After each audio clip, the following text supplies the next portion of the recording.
Green vegetable Kurma ಹೇಗ್ ಮಾಡೋದು ಅಂತ ನೋಡೋಣ ಬನ್ನಿ. ನೀವಿನ್ನು ನನ್ನ ಚಾನೆಲ್ ನ ಸಬ್ಸ್ಕ್ರೈಬ್ ಮಾಡ್ಕೊಂಡಿಲ್ಲ ಅಂತ ಅಂದ್ರೆ ಇವಾಗಲೇ ಮಾಡ್ಕೊಂಡು ಪಕ್ಕದಲ್ಲಿರುವಂತ ಬೆಲ್ ಐಕಾನ್ ಪ್ರೆಸ್ ಮಾಡಿ. ನಾನು ಯಾವ್ದೇ ತರ ಹೊಸ ವಿಡಿಯೋ ಹಾಕಿದ್ರು ನಿಮ್ಗೆ ಮೊದಲು ಸಿಗುತ್ತೆ.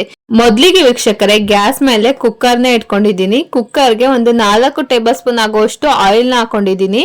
ಎಣ್ಣೆ ಕಾದಿದ್ದಾದ್ಮೇಲೆ 1 ಇಂಚು ಚಕ್ಕೆ, 1 ಏಲಕ್ಕಿನ ಹಾಕೊಂಡಿದ್ದೀನಿ. ಅದನ್ನು ಕೂಡ ಚೆನ್ನಾಗಿ ಫ್ರೈ ಮಾಡ್ಕೊಳ್ಳೋಣ. ಅದು ಕೂಡ ಚೆನ್ನಾಗಿ ಫ್ರೈ ಆಗಿದ್ದಾದ್ಮೇಲೆ 1 ಈರುಳ್ಳಿನ ಸಣ್ಣದಾಗಿ ಹೆಚ್ಕೊಂಡ್ಬಿಟ್ಟು ಹಾಕೋತಾ ಇದ್ದೀನಿ. ಅದು ಹಸಿ ವಾಸನೆ ಹೋಗೋವರೆಗೂ ಚೆನ್ನಾಗಿ ಫ್ರೈ ಮಾಡ್ಕೊಳ್ಳಿ. ತರಕಾರಿಗಳನ್ನ ಹಾಕೋಬೇಕಾಗತ್ತೆ. ತರಕಾರಿಗಳು ನಾನು ಕ್ಯಾರೆಟ್, ಆಲೂಗಡ್ಡೆ, ಬೀನ್ಸು, 1 ಸೀಮೆ ಬದನೆಕಾಯಿನ ನಾನು ತಗೊಂಡಿದ್ದೀನಿ.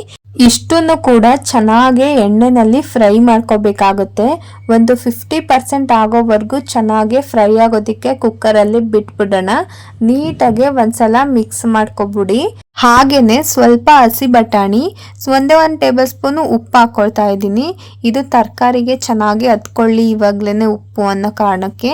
ಹಾಗೇನೆ ಒಂದು ಅರ್ಧ ಟೇಬಲ್ ಸ್ಪೂನ್ ಆಗುವಷ್ಟು ಅರಿಶಿನ ಹಾಕೋತಾ ಇದ್ದೀನಿ. ಇಷ್ಟನ್ನು ಕೂಡ ಚೆನ್ನಾಗಿ ಮಿಕ್ಸ್ ಮಾಡ್ಬಿಟ್ಟು ಒಂದ್ 5 ನಿಮಿಷ ಹೀಗೆ ಬಿಟ್ಬಿಡೋಣ. ಚೆನ್ನಾಗಿ ರೋಸ್ಟ್ ಆಗುತ್ತೆ. ಅಷ್ಟೊತ್ತಿಗೆ ಒಂದು ಮಸಾಲೆ ರುಬ್ಕೋಬೇಕಾಗುತ್ತೆ. ಮಸಾಲೆ ರುಬ್ಬೋದಿಕ್ಕೆ ಒಂದು 10 ಹಸಿಮೆಣಸಿನ್ಕಾಯಿ, ಅರ್ಧ ಹೋಳು ಕಾಯಿ ತುರಿ, ಚಕ್ಕೆ, ಲವಂಗ, ಮೆಣಸು, ಒಂದು ಏಲಕ್ಕಿ ತಗೊಂಡಿದ್ದೀನಿ. ಇಷ್ಟನ್ನು ಕೂಡ ಚೆನ್ನಾಗಿ ನುಣ್ಣಗೆ ರುಬ್ಕೋಬೇಕಾಗುತ್ತೆ. ನೋಡಿ, ನಾನು ಈ ರೀತಿ ರುಬ್ಕೊಂಡಿದ್ದೀನಿ. ಸಾಫ್ಟ್ ಪೇಸ್ಟ್ ಬರಬೇಕು, ಆ ರೀತಿ ರುಬ್ಕೋಬೇಕಾಗುತ್ತೆ. ಈ ರೀತಿ ಮಸಾಲೆ ರುಬ್ಕೊಂಡ್ರೆ ತುಂಬಾ ಚೆನ್ನಾಗಿ ನುಣ್ಣವಾಗಿ ಮಸಾಲೆ ಬರುತ್ತೆ. ಅದಕ್ಕೋಸ್ಕರ ನೋಡಿ, ಇಲ್ಲಿ ತರಕಾರಿನೂ ಸಹ ಒಂದು 50% ಬೆಂದಿದೆ. ನೀಟಾಗಿ ಒಂದ್ಸಲ ಕೈ ಆಡಿಸ್ಕೊಂಡ್ಬಿಡೋಣ. ಇವಾಗ ನಾನು ಒಂದು 2 ಟೇಬಲ್ ಸ್ಪೂನ್ ಆಗುವಷ್ಟು ಶುಂಠಿ ಬೆಳ್ಳುಳ್ಳಿ ಪೇಸ್ಟನ್ನು ಹಾಕೋತಾ ಇದ್ದೀನಿ. ನಿಮ್ಮ ಹತ್ರ ಸಪ್ರೇಟ್ ಆಗಿರೋಂಥ ಶುಂಠಿ ಬೆಳ್ಳುಳ್ಳಿ ಪೇಸ್ಟ್ ಇಲ್ಲ ಅಂತ ಅಂದರೆ ನಾನು ಮಸಾಲೆ ರುಬ್ಕೊಂಡಲ್ಲ, ಅದಕ್ಕೆ ಶುಂಠಿ ಬೆಳ್ಳುಳ್ಳಿ ಹಾಕೊಂಡ್ರೆ ಆಯಿತು. ಇವಾಗ ಅದೇ ಥರ ನಾವು ಮಸಾಲೆ ರುಬ್ಕೊಂಡಿದ್ವಲ್ಲ, ಅದನ್ನು ಸಹ ಎರಡನ್ನೂ ಹಾಕೊಂಡ್ಬಿಟ್ಟು ನೀಟಾಗಿ ಮಿಕ್ಸ್ ಮಾಡ್ಕೋಬೇಕಾಗುತ್ತೆ. ಹಾಗೇನೆ ಸ್ವಲ್ಪ ಜಾರ್ ತೊಳೆದಿರೋ ಅಂಥ ನೀರನ್ನು ಸಹ ಹಾಕೊಳ್ಳಿ. ಇದು ಶಾವ್ಗೆ ಜೊತೆ ನಾವು ಹಾಕೋತಾ ಇರೋದು. ತುಂಬ ರುಚಿಯಾಗಿರುತ್ತೆ. ಶಾವ್ಗೆ ಕಾಂಬಿನೇಷನ್ಗೆ ಪರ್ಫೆಕ್ಟ್ ಆಗಿರುತ್ತೆ ಈ ಕುರ್ಮಾ.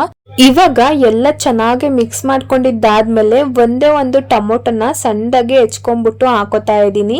1 ಟೊಮೊಟೊ ಹಾಕೊಳ್ಳಿ, ಜಾಸ್ತಿ ಟೊಮೊಟೊನ ಹಾಕೊಳ್ಳೋದಕ್ಕೆ ಹೋಗ್ಬೇಡಿ.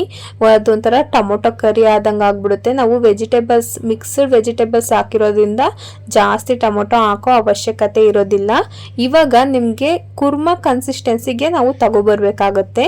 ಸ್ವಲ್ಪ ಒಂದೇ ಸಣ್ಣ ಲೋಟದಲ್ಲಿ ನೀರು ಹಾಕೊಂಡು ನೋಡಿ, ನಾನು ಈ ಕನ್ಸಿಸ್ಟೆನ್ಸಿಲಿ ತಗೊಂಡಿದ್ದೀನಿ. ನಿಮಗೆ ಯಾವ ಥರ ಬೇಕು, ಸಾಂಬಾರ್ ಥರ ಬೇಕಾ, ಯಾವ ಥರ ಬೇಕು ನೀವು ಡಿಸೈಡ್ ಮಾಡಿಕೊಂಡು ಕನ್ಸಿಸ್ಟೆನ್ಸಿ ನಿಮಗೆ ಬೇಕಾದ ತಕ್ಕನಾಗೆ ನೀವು ಮಾಡ್ಕೋಬೋದು. ಇವಾಗ 1 ಕುದಿ ಬರೋವರೆಗೂ ಚೆನ್ನಾಗಿ ಬೇಯಿಸ್ಕೊಳ್ಳೋಣ. ಇವಾಗಲೇ ನೀವು ರುಚಿಗೆ ತಕ್ಕಷ್ಟು ಉಪ್ಪು ಹಾಕೊಳ್ಳಿ. ರುಚಿ ನೋಡ್ಕೊಂಡ್ಬಿಟ್ಟು ಉಪ್ಪು ಹಾಕೊಳ್ಳಿ. ನಾವು ಮುಂಚೆನೇ ತರಕಾರಿಗೆ ಹಾಕೊಂಡಿದ್ವು. ನೋಡಿ, ಈ ರೀತಿ ಕುದಿ ಬಂದಿದ್ದಾದ್ಮೇಲೆ ಸಣ್ಣದಾಗೆ ಕಟ್ ಮಾಡ್ಕೊಂಡಿರುವಂಥ ಕೊತ್ತಂಬರಿ ಸೊಪ್ಪನ್ನ ಹಾಕ್ಬಿಟ್ಟು ಕುಕ್ಕರ್ನ ಮುಚ್ಕೊಂಡ್ಬಿಡೋಣ. 2 ವಿಷಲ್ನ ಕೂಗಿಸ್ಬಿಟ್ರೆ ವೆಜಿಟೇಬಲ್ ಕುರ್ಮಾ ರೆಡಿ ಆಗೋಗುತ್ತೆ. ಇದು ಶಾವ್ಗೆಗೆ ಅಂತಲ್ಲ, ಎಲ್ಲದಕ್ಕೂ ಸಹ ಪರ್ಫೆಕ್ಟ್ ಮ್ಯಾಚ್ ಆಗುತ್ತೆ. ತುಂಬ ರುಚಿಯಾಗಿರುತ್ತೆ ಮಾತ್ರ. ಅನ್ನಕ್ಕೂ ಸಹ ನೀವು ತಿನ್ಬೋದು. ನೋಡಿ ಎಷ್ಟು ಚೆನ್ನಾಗಿ ಬಂದಿದೆ ಅಂತ. ಈ ವಿಡಿಯೋ ನಿಮ್ಗೆ ಇಷ್ಟ ಆದರೆ ಲೈಕ್ ಮಾಡಿ, ಶೇರ್ ಮಾಡಿ, ನನ್ನ ಚಾನಲ್ನ ಸಬ್ಸ್ಕ್ರೈಬ್ ಮಾಡ್ಕೊಳ್ಳೋದಂತೂ ಮರಿಬೇಡಿ. Thank you.